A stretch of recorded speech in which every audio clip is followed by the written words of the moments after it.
This CNN podcast is brought to you by Cisco.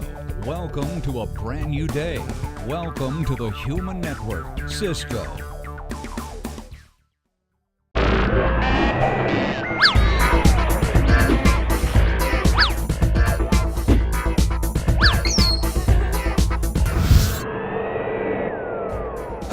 Welcome to CNN's News of the Absurd. I'm Jared Bellini, and you guessed it, it's time once again for another Animal Spectacular!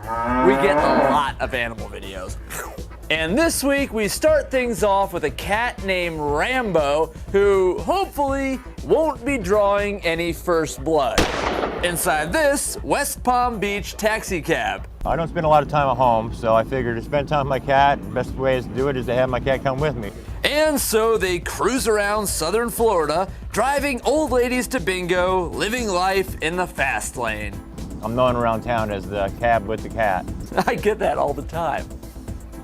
And even though 350% of the US population is either allergic and or morally opposed to cats, people seem to like getting a ride from Dan and Rambo. I thought it was pretty cool because, I never seen a cat, look out the window the way he does.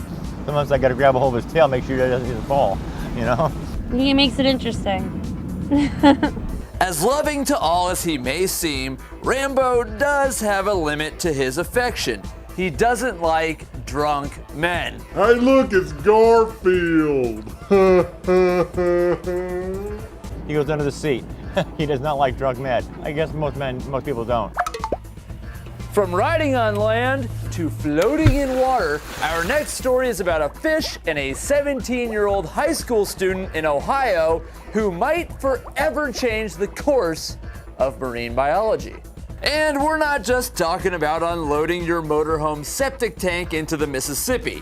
This is real science. This fish is going to go back and forth trying to avoid the opening over here, but the trained fish from behind is going to counter that, just like a dog. For her science fair project, Kaylee Eichel of Strongsville High School decided there was probably something just slightly more interesting than building a baking soda volcano. What?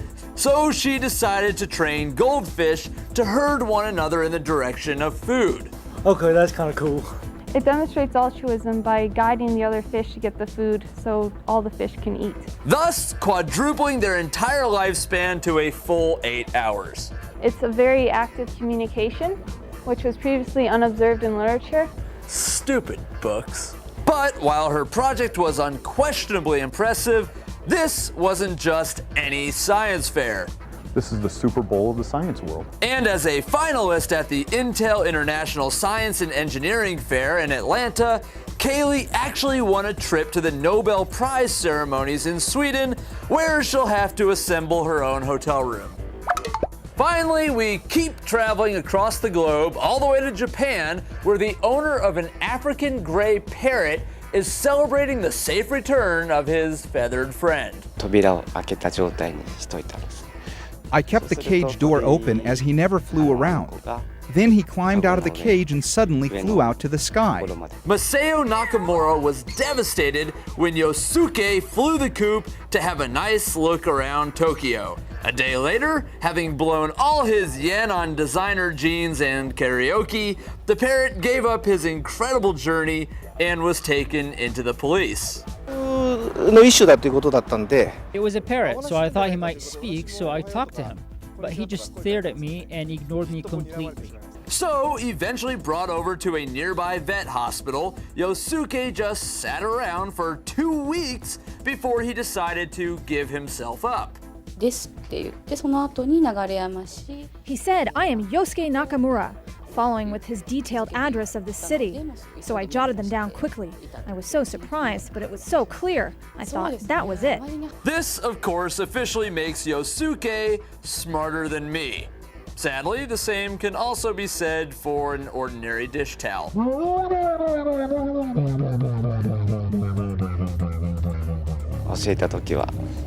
I never thought it would help him in this way when we taught him.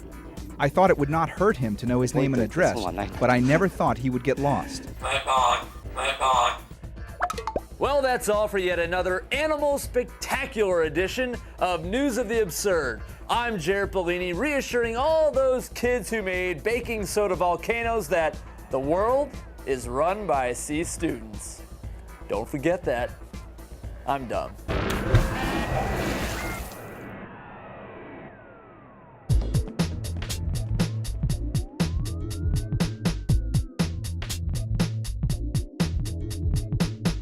I'm Wolf Blitzer. Every weekday, I wrap up the stories rocking the political world in our new video podcast. Go to iTunes or CNNPolitics.com and be sure to subscribe to CNN Equals Politics Daily.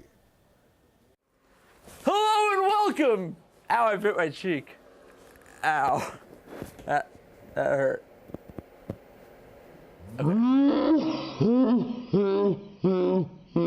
Okay.